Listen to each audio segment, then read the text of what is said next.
بسم الله الرحمن الرحيم. ګرانو ورونو او محترم خویندو، د صادقین نشراتي مرکز تاسې د هر نوع علمي، اخلاقي او جهادي ویناوې وړاندې کوي. إن الحمد لله نحمده ونستعينه ونستغفره ونعوذ بالله من شرور أنفسنا ومن سيئات أعمالنا. من يهده الله فلا مضل له ومن يضلله فلن تجد له وليا مرشدا. وأما بعد، ورونو د موږ تاسو پرون درس دې باندې بو چې فرد الثبات عند اللقاء وعلو مقام المقتولين في الصف الأول. بابو بیان په دې باندې چې سوچ د الله جل جلاله په لارې کې جنگيږي، بیا ثابت قدم پاتې کیږي، بیا د الله په لارې کې شهید کیږي او په اول صف دغه لپاره الله څه ورکوي. دا مو پرون وویله. نن به ان شاء الله دا به وایي چې په دې دنیا کې ډېر قتلونه کیږي، ډېر قتالونه کیږي. په دې قتلونه کې تر ټولو نه اهم قتل او مهم قتل او افضل قتل کوم یو قتل ده چې انسان دغه قتل ته متوجه شي، کې غواړي قتل شي باید په دغه لارې کې قتل شي. عن عبد الله ابن حبشي الخثمعي أن النبي صلى الله عليه وسلم سئل أي القتل أشرف؟ قال من أحرق دمه وأقر جواده. رواه أبو داود والنسائي والدارمي والبيهقي وصححه شيخ الألباني. أو شيخ الألباني الفاظ لك دسي تغييرات راولي دي ويجي فأجاب عليه الصلاة والسلام أن يقرأ جوادك ويحرق دمك. آغا قتل بهتر دي چې په هغه کې ستا سوارلی هم لمنځ نه لاړ شي، ختم شي، او ستا وینه هم پکې توی شي. عبدالله ابن حبشي الخثمعي وایي چې نبي علیه الصلاة والسلام نه چا پوښتنې وکړه چې کوم یو قتل خدای ته خوښ ده، څرنګه انسان قتل شي خدای خوشحاله کیږي، کوم یو قتل سره الله مینه او محبت لري. نو نبی علیه الصلاة والسلام ورته وفرمایل ان دا قتل ورونو دا نور قتلونه په کمرات نه په جهاد کې کوم یو قتل بهتر ده. دا نور قتلونه نه خایي په جهاد کې تر ټولو نه ښایسته شهید څوک ده، تر ټولو نه مقبول شهید څوک ده، او د چا قتل الله ته ډېر محبوب وي د جهاد په لارې کې. څوک به بمبار لاندې مړ شي، څوک به په کمین کې مړ شي، څوک به برید په دشمن وکړي، په هغې کې ولګېږي شهید شي. اوس نن بیا وایي چې اشرف قتل څوک دی، یو افضل قتل ده چې د افضل نه لږ ټیټی اشرف قتل ده. افضل قتل خو هغه قتل ده چې انسان په اول صف کې وجنګېږي او شهید شي، او شاته ونه ګوري، بیرته د وتلو لارې ځان ته ونه ګوري، بلکې په همغه کې وجنګېږي. خو اشرف قتل د افضل قتل نه وروسته مرتبه ده دا وایي چې انسان د الله په لارې کې د خپل اس او د خپل ځان سره ووځي او وجنګېږي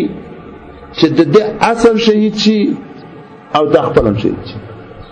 دغه قتل د الله په دربار کې ډېر اشرف قتل ده، اکرم قتل ده، اعظم قتل ده. اوس نن سبا ورونو دا د نننی عصر په جنگ کې اس خو نشته. کوم فدایي چې ګاډي خپل جوړوي په ګاډي سره ځي، د کفارو په دې کمپاین کې ځان داخلوي، د کفارو په دې مهم ځایونو کې ځان داخلوي، او بل آخرت د خپل مال او د خپل ځان سره دواړه دلته بدن کوي. په دې یو بدن د مال هم ختمېږي، د ځان هم ختمېږي. په مجاهدینو کې تر ټولو نه اشرف قتل دغه قتل. او لکه چې څنګه تاسو ته یادي زمونږ یو ملګري دلته خوب لیدی، هغه بیا فدایي وکړ، شهید شو که نه. وایي نبي علیه الصلاة والسلام جسد مبارک وایي په تابوت کې دي، لاسې وتلي، څوک د لاس نه نیولي دي. وایي په دغه وخت کې دوه مجاهدین راځي، یو پکې واسکټ اچوي، یو ورسره ټوپک ږدي. نبی علیه الصلاة والسلام دې ته وایي چې دا دواړه زما امتیان دي، دواړه په ما ګران دي، خو دا واسکټ والا ډېر راباندې ګران دي. ځکه کوم ځای کې چې واسکټ والا ننوځي هلته ټوپک ورته تللی نه شي. اشرف قتل دې ته وایي. دته نبی علیه الصلاة والسلام وایي که نه چې الله جل جلاله دربار کې تر ټولو نه اشرف قتل، افضل قتل دا قتل چې انسان خپل مال سره او خپل ځان سره ووځي او مال او ځان دواړه د الله په لار کې شهید شي، ختم شي، دې ته وایي چې اشرف قتل. او په روایت کې داسې راځي چې نبی علیه الصلاة والسلام داسې ورته وویل چې ان یوقر جوادک ویحراق دمک. نبی علیه السلام دا سائل ته وویل چې ته د الله په لارې کې ووځې،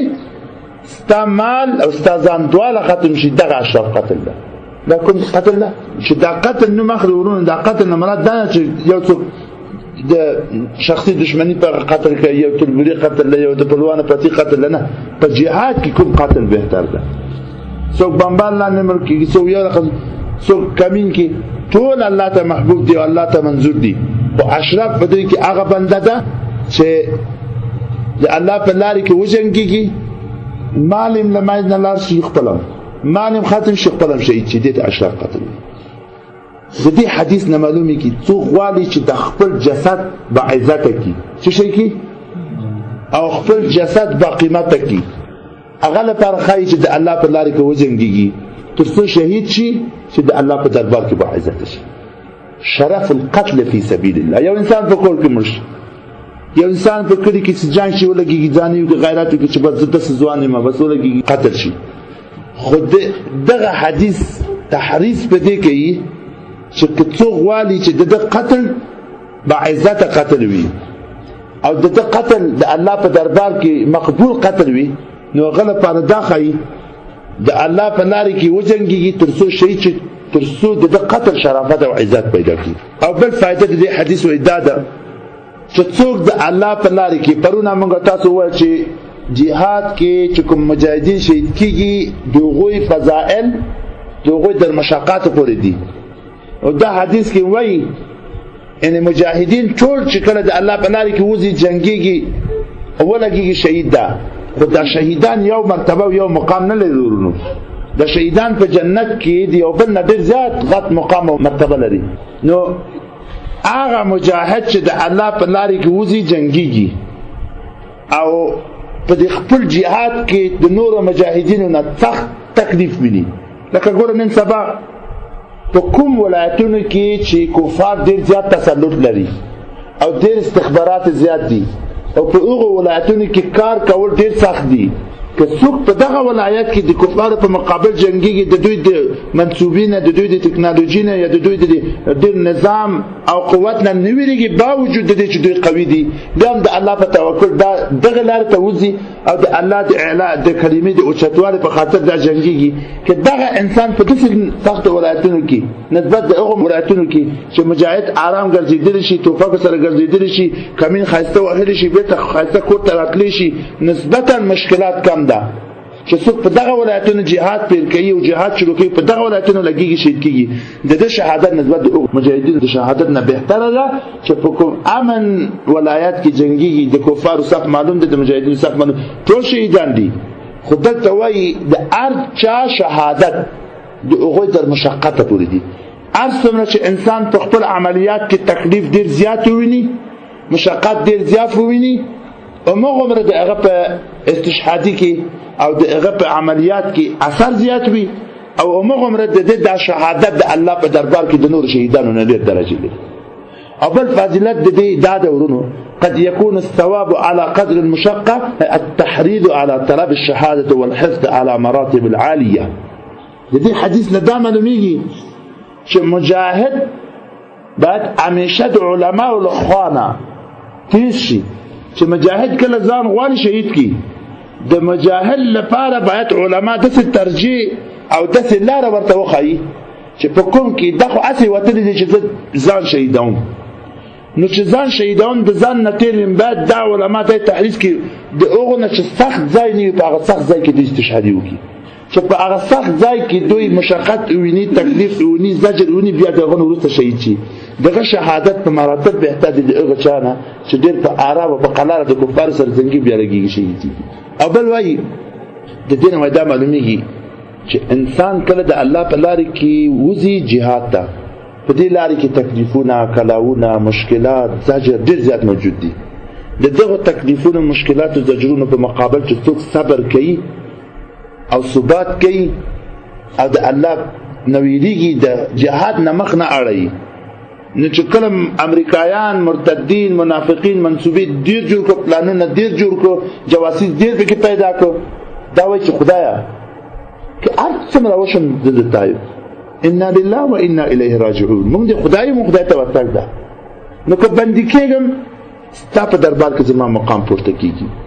که زخمی کېږم ستا په دربار کې مې مقام پورته کېږي، که شهید کېږم په سختو حالاتو کې زه جهاد کوم او په دې سختو حالاتو کې بیا شهید کېږم زما مقام پورته کېږي. اوس که زه بندي نشم، زه زخمی نشم، زه شهید نشم، د دغه درې سختو په خاطر په کور کې قلاره کېنم، آیا زما درجې الله دربار ته اوچتېږي؟ آیا هغه جنت چې په دې مشکلاتو تکالیف کې الله ماته ورکوي په دې ناسته ماته الله ورکوي؟ آیا هغه غمونه چې الله د ما نه په دې جهاد کې لرې کوي آیا هغه غمونه په دې ناسته لرې کېږي؟ والله نه لرې کېږي. نبي علیه الصلاة والسلام فرمایي چې جهاد د خوشحالي یو دروازه ده. څوک چې غمونه یې چاپېر کړي وي او غمونه یې داسې په اګل کې نه جوړ کړي وي او دا حیران پاتې چې زه څه وکړم، دغه لپاره دا ښایي چې جهاد ته وځي. غمونه په جهاد کې ختمېږي، مشکلات په جهاد کې ختمېږي، الله تکالیف په جهاد کې ختمېږي. نو دغه د دې حدیث نه دا معلومیږي انسان چې هر څومره د سختو حالاتو، مشقتو حالاتو، تکلیف حالات، اقتصادي حالت ایجاب نه کوي، ماحولي حالت ایجاب نه کوي، امنیتي حالت ایجاب نه کوي، د دې د فردي حالت ایجاب نه کوي چې د الله په لارې کې وځي جهاد وکړي. خو چې کله د خدای دین ته ګوري، نعوذ بالله من ذلک، قرآن ته ورسوځېږي، زه په کور ناست یم، نبي علیه الصلاة والسلام توهینېږي، زه په کور ناست یم. نن امت مسلمه، نن د مسلمانانو مشران د غرونو په منځ کې په امن پاتې کېږي، نه زه په کور کې په امن پاتې شم. آیا زه د قرآن نه پورته یم؟ آیا زه د قرآن نه زیات یم؟ آیا زه د نبي علیه الصلاة والسلام نه زیات یم؟ چې قرآن سوځېږي ولې زه ونه سوځېږم؟ چې قرآن د الله کلام ده. لو انزلنا هذا القرآن على جبل لرأيته خاشعا متصدعا من خشية الله وتلك الأمثال نضربها للناس لعلهم يتفكرون. وكنا لك کار واخلي دا قرآن د کتاب دی چې د قرآن سره نازل شي، دا غرونه د عظمت لچي چوټه چوټه جهنم هغه د اور په منځ کې، نن هغه په کومتونه کې د مرداري په ځای غورځول کیږي. نن چې کله امریکا، برتانیا کفر نه خزده کوي، د تیږي په ځای قرآن هلته دی، په قرآن باندې نه خزده کوي. نو قرآن چې دغه حالت ولري، د قرآن اهمیت دومره خراب ده، د قرآن حالت دومره خراب ده، زه د خپل امنیت د خرابولو په خاطر، زه د خپل حالت د ښه ساتلو په خاطر زه به جهاد پرېږدم. آیا دغه ورځ دغه 10 کاله چې امریکایان دغه کوم ملګري چې په بګرام بندیان دي هغوی هم باندې تېر شو، کوم چې په بلچرخي بندیان دي په هغو باندې هم تېر شو، کوم چې په جهادونو کې مسعود په هغو باندې هم تېر شو، کوم چې شهیدان شو الله پاک د هغوی نه شهادت قبول کړي، جنتونو ته ورسېده. کوم مسلمان چې په دې 10 کاله کې د خپل قرآن او د خپل ایمان نه دفاع کړی نه دي، په هغه باندې هم دا 10 کاله تېر شو. دا 10 کاله داسې یو غټه غنیمت و چې په دې 10 کاله کې څوک الله راضي نه کړي، دغه نه لوی بدبخته پیدا کړي. څومره ناشنا حالت دی ورونو. نو الله جل جلاله د امت اسلامي متوجه کی. نن په بوسنیا کې ګوره، فلسطین کې وګوره، نن په پاکستان کې وګوره، ته خدای دې وزیرستان ملګرو مجاهدین چې کله په دوی باندې بمبارد کیږي، دغه د بمبارد د چاپی وخت کله چې ابریشان په دوی شوی دي، دمره ماشومان هم د دوی د لاس نه امن پاتې نه دي. اس یو صدیق نوري د شپږ الکان د الکان چې دینه کشان ټول الته دراول، سترګې په تللې دي، لاسونه په تللې دي، از فوجي ورته راغلي دي. څه جرم لري؟ دا د مجاهدین سره شناخت لري، دا د مجاهدین سره شناخت لري. او دغه پلید خنزیر فوجي راځي ورته په غوږ وایي چې کلمه وایي، سترګې ورته تللې دي، کلمه وایي چې اوس مړ کېږي. یو سلف صالح کې زموږ ستاسو په دې اخرنۍ قرن کې یو مجاهد تېر شو،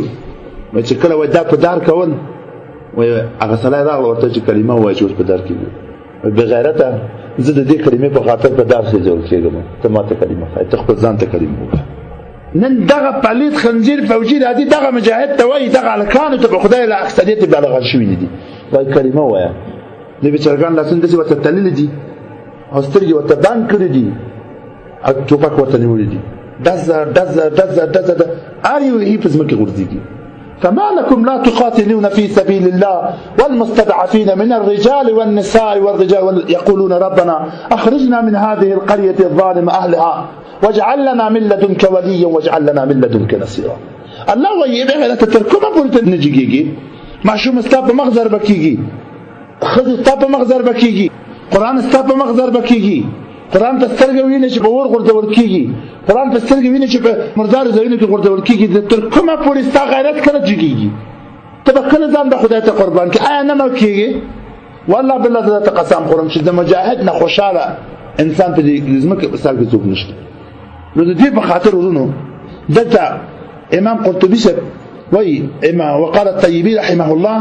قوله فأي القتل أشرف إنما كان للاهتمام هذه الخصلة لأن معنى الشرف هو القدر والقيمة والرفع وذلك أن منزلة درجة الشهيد الذي نال من درجات الشهادة أقصاها وغايتها هو الفردوس الأعلى وهذا الشهيد هو الذي بذل نفسه وماله وجواده في سبيل الله وقطع عقب جواده كناية عن غاية شجاعته وأنه كان مما لا يطاق أن يذبل بها إلا بعقر جواده سبحان الله امام طيبي صاحب ارمي وي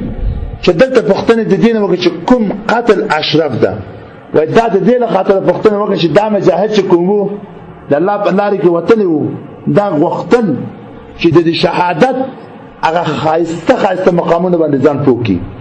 او په هغه خصلتونو باندې اهتمام وکړي چې کوم خصلت سره په ځان کې پیدا کی په جهاد چې الله شریف ترین قاتل ورته نصیب کی ځکه وای د شرف معنا قدر قیمت رفعت توي او منزلت د درجه توي چې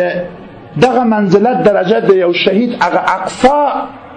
ارمان هغه نهایت ارمان د یو شهید په دې کې داده چې فردوس اعلی ورته نصیب شي او کوم انسان چې الله لارې ته وځي ځان په الله خرڅي خپل مال په الله خرڅي او د الله په لارې کې د الله د دشمنانو سره جنگيږي تر هغه وخت پورې جنگيږي تر څو دا شهیديږي نو دغه انسان په دې دومره اخلاص سره الله پاک د دې بدن ته شرف ورکړي عزت ورکړي رفعت ورکړي د دې مرګ د نور مرګونو نه با عزت مرګ با قدر مرګ با شرافت مرګ او الله جل جلاله دغه قتل نو ورسته د فردوس اعلی نصیب کړي نو د دې خاطر ورونو موږ تاسو به د دې حدیث نه لږ پان او عبرت واخلو څنګه پان چې ځان سره لږ متوجي شو چې موږ واتلو د الله په لار کې راځه چې دغه نه خاصه شهادت نه هغه ته ځان مخکې اوس که مثلا بمبار لاندې مرشي شهید ده کنه که په کمین کې ولګي شهید ده خو چې وزارت داخله کې داخل شي شهید ده کوم شهید افضل ده معلوم ده چې څوک د کفار په دې منځ کې داخليږي او کفار ته ضرر زیات رسي او په سخت ځایونو کې د نوځي د شهادت افضل ده اعلی ده بل وی د ادم اولاده ته پوهیږي نه چې ورځ مرکېږي آیا مرګ آسان ده آیا ساوتل آسان ده ها چې کله د انسان نه د جسد نه روح وځي آسان ده وځي والله قسم چې نبی علیه الصلاة والسلام په حدیث کې فرمایي وای د نبی سم روح وته وای څنګه یا خو بيخي او په غمنه وای لاس کول او په مقدس لم دکلوج ان للموت لسکرات چې مرګ لپاره نشيدي مرګ لپاره نشيدي نبی علیه السلام د ساوتلو په وخت دا خبرې کړي چې دغه نور اشرف انسان نشته چې کله سای ختل وای د دې د وجه وای لاس په وبوهن او بیا د یخ وای په مخ وهل وای چې ان للموت لسکرات مرګ ډیر نشي لري سخت لري خدغه انسان چې د الله د قران نه حفاظت کوي دفاع کوي د الله د دین نه دفاع کوي د الله د شریعت نه دفاع کوي ځان ته الله قرباني د کفار په مقابل جنگيږي د ساوت سره خمي دا چې کله ساتي نخيږي په حالت کې خيږي د فرمایي عن ابي هريره رضي الله عنه ان رسول الله صلى الله عليه وسلم قال يقينا النبي عليه الصلاه والسلام روایت وايي ما يجد الشهيد من مس القتل إلا كما يجد أحدكم مس القرصة أو كما قال عليه الصلاة والسلام نبی علیه الصلاة والسلام حضرت ابوبکر فرمایي حتی وایي ځینې مسلمانان په داسې حالت وایي څا ورکوي لکه چې دا ژوندی میږي په دې لارې روان یو ته پوستکي ترې سرمان ترې داسې ژوندی سرمان ترې وکاږي څومره جوړ غوړي وي داسې نبی علیه الصلاة والسلام فرمایي چې څا ورکول ځان چې کله انسان ذوالقدم ته رسېږي د ده نفس راخېږي سخت درد لري حضرت علي کرم وجهه فرمایي وایي د یو مفصل نه د چې سا راخېږي دا دومره زور لري که چیرې د الله په لارې کې ستا په دې یو مفصل زر شمشیر وخوري دومره زور نه لري چې سا ترې نه وځي دومره زور لري. وایي زه دا بزدلو خلکو ته وایم که چیرې تاسو جهاد د قتل په خاطر نه کوئ د دې په خاطر نه کوئ چې زه به شهید شم زه به د الله په لارې کې ولګېږم مړ شم خو قسم په خدای هسې په کور کې مړ کېږي خو چې کله سا ستا د بدن نه راوځي د یو مفصل نه چې سا راوځي دومره زور غواړي دومره زور لکه چې انسان سر شمشیر پرې لګېدلي وي. خو دلته نبی علیه الصلاة والسلام فرمایي چې ما یجدو نه احساسوي یا نه مندي شهید من مس القتل چې کله مرمي پرې لګېږي یا کله پیکا پرې لګېږي یا کله اوان پرې لګېږي د کفارو لخوا چې کوم رقم اسلحه په دې استعمالیږي او دا د په بدن کې لګېږي او دغه د لګېدلو په ذریعه او په سبب دا څه کېږي قتل کېږي په څه کې ما یجد نه پیدا کوي الا کما یجدو مگر دومره احساس کوي لکه څنګه چې احساس کوي احدکم یو استاسو مس القرصا لیکن نه لیکن په دلار روان لاس ته وخیږي او لاس نه شکی وچی دا میږي چې سره وچی چې څومره درد کوي ډېر کم درد کوي حتی ځینې خلک چې په مستی په ساتري د میږي په چچلو باندې نه کوي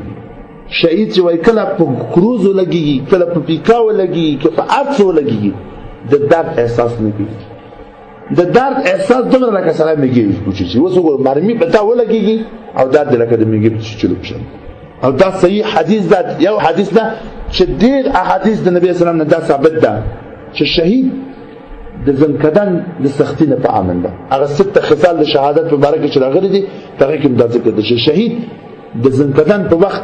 د زنکدن په درد نه پیږي بل وایي چې فضل الشهادة في سبيل الله التحريض على الطلب القتل في سبيل الله خوفا من سكرات الموت وایي څوک د مرګ د زنکدن د اعلان نه ډېر ویریږي هغه لپاره دا ښایي چې ځان شهید کړي د امریکایانو سره وجنګېږي د کفارو سره وجنګېږي تر څو شهید شي که دا داسې ځان شهید نه کړي کوم راته د عمر پوره وي په کور کې مړ شي بیا د اسرائیل دې سره پوهېږي چې څرنګه د ده نه ساه اخلي څومره خطرناک نو دله خاطر وایي چې انسان باید ډېر کوشش وکړي چې د الله په لارې کې قتل طلب کړي د دې له وجې نه چې دا د الله لارې کې قتل نه شي او په کور مړ شي دا ډېر په سختي ساه وځي کنه ډېر په سختي ساه وځي وایي که د شهید لپاره نور هیڅ فضیلت نه وي هیڅ فضیلت نه وي خالي دومره چې د زنکدن په وخت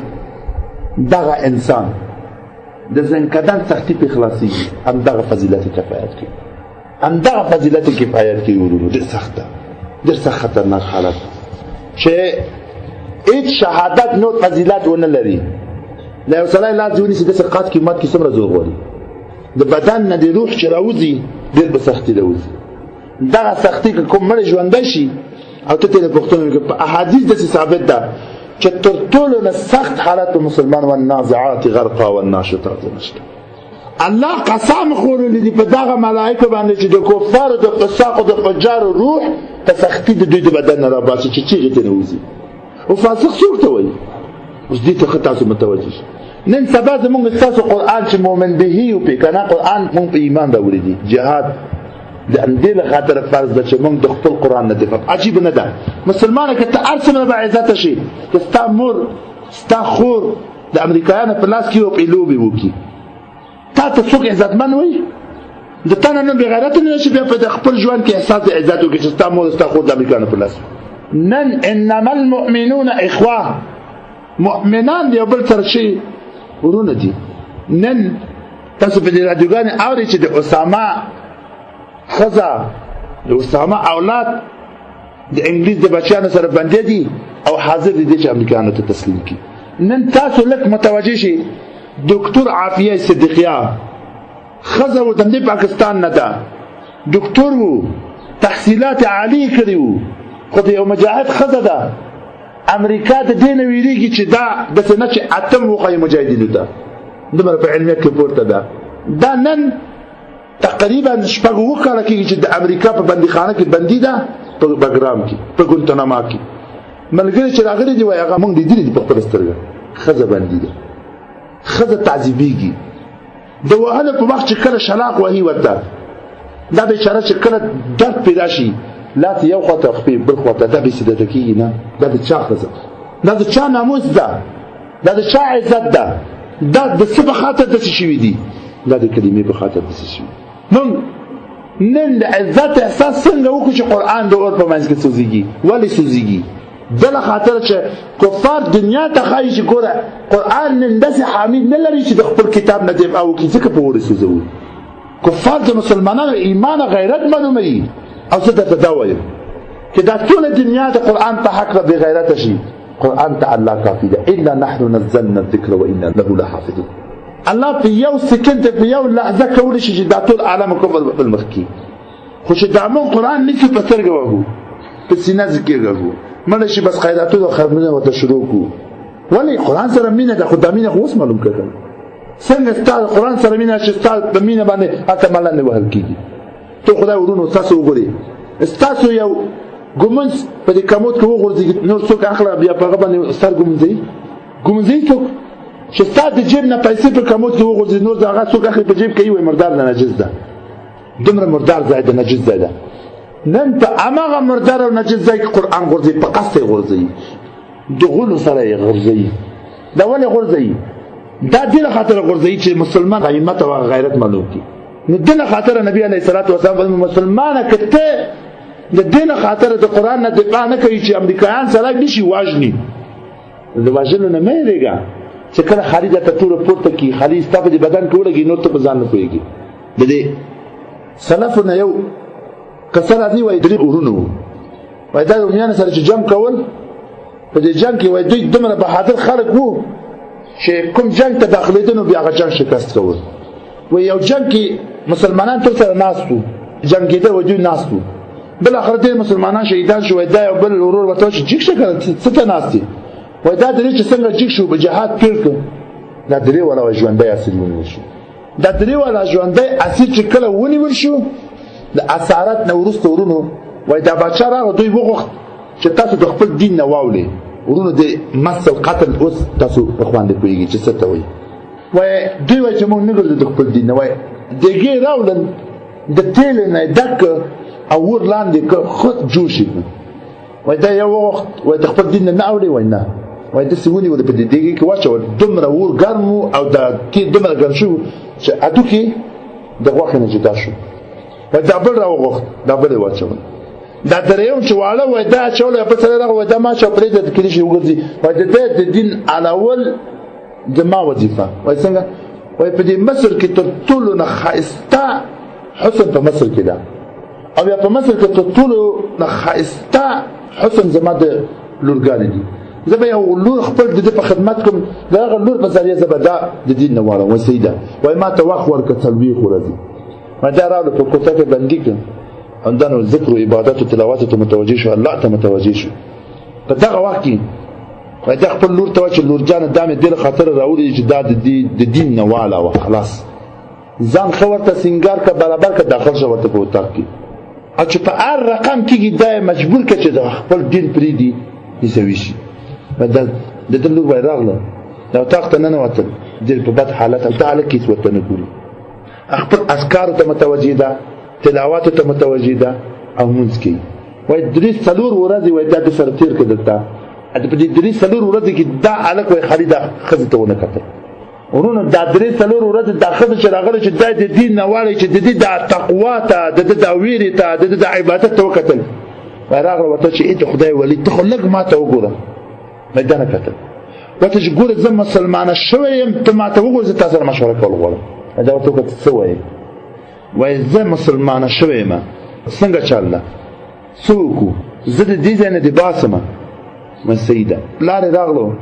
وایي دې نه پوښتنه وکړه چې ورجانې څنګه چل ده؟ وایي پلاره یو څه ورځ نور همت غواړي کېږي. وایي باچا د پلار راوغوښت او ورته وایي چې دا څنګه شو؟ هغه سړی خو تقریبا پوره کېدونکي دي. وای دا ورته وایي چې دا سړی دلته په دې کلي کې په همدې کلي کې د ده دوه ورونه شهیدان شوي دي ستا په لاس او دا هر کله وایي دا ورته یادېږي د دې کلي نه لږ لرې کړه او یو څه وخت نوره ما ته وخت ورکړه دا لور مې وایي چې یو شلش مې نور مونږ ته وخت راکړي بس دا د دین نه یاده وایي باچا صحیح ده وخت هم درته ورکړو او ځای هم ورته تبدیل کړي د دې ښار نه ویستل بل ښار ته چې کله بل ښار ته ویستل بل ښار کې ورته کور ونیول او یو شپه د جنۍ ورته راغله ورته وایي چې ځان چمتو کړه دوه آسې ورته غوښتې دي په د نیمې شپه دوی غلي ووتل چې ووتل وایي دواړه وتښتېدل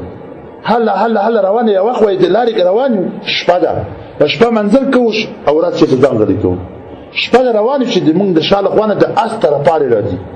دومره اسان روان یو وایي موږ ولیدو چې ولا لکه